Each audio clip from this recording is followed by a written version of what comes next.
কৈবৰ্ত আমি জাতি, বীৰ বীৰাংগনা আমি, গৌৰৱ উজ্জ্বল ইতিহাস আছে অসম আমাৰ মাটি ভেটি।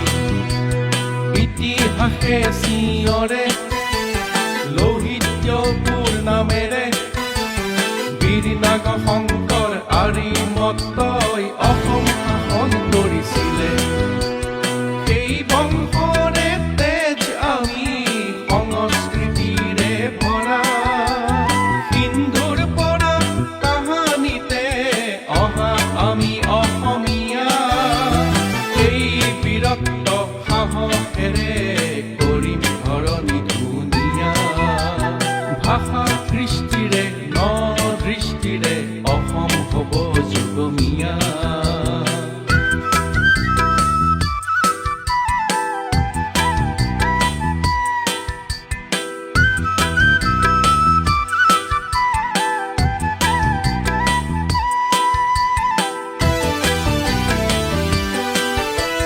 শিৱৰ ৰজা মৎস্যগন্ধা ব্যাস ৰাধিকাক লৈ, কলিত হৰি নাম কৈবৰ্ততে গুৰুজনে দিলে কৈ।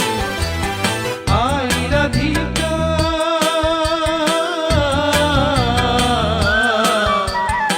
আই ৰাধিকাই সতীত্বৰে জাতিলৈ আনিলে কীৰ্তি।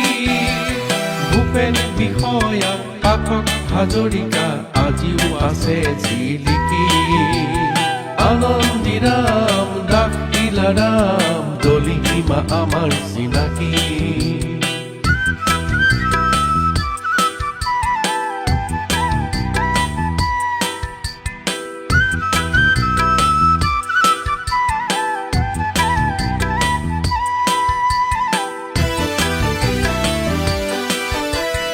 অতীত সোঁৱৰি আগুৱাই যাম দেশৰ গুৰি বঠালৈ, নহয় আমি অস্পৃশ্য পৃথিৱীক নিমেকৈ। শোষণ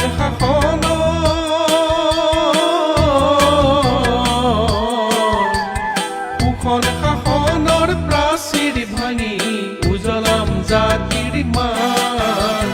কৈবৰ্ত যুৱ ছাত্ৰ সন্মিলনে সকলোকে লৈ আগুৱাম। জাতি জনজাতি ভাষা কৃষ্টি অসমত সকলো সমান।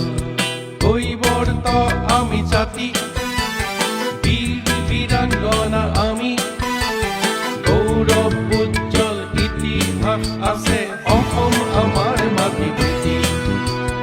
ইতিহাসে চিঞৰে লৌহিত্যপুৰ নামেৰে, বীৰ নাগ শংকৰ আৰিমত্তই অসম শাসন কৰিছিলে।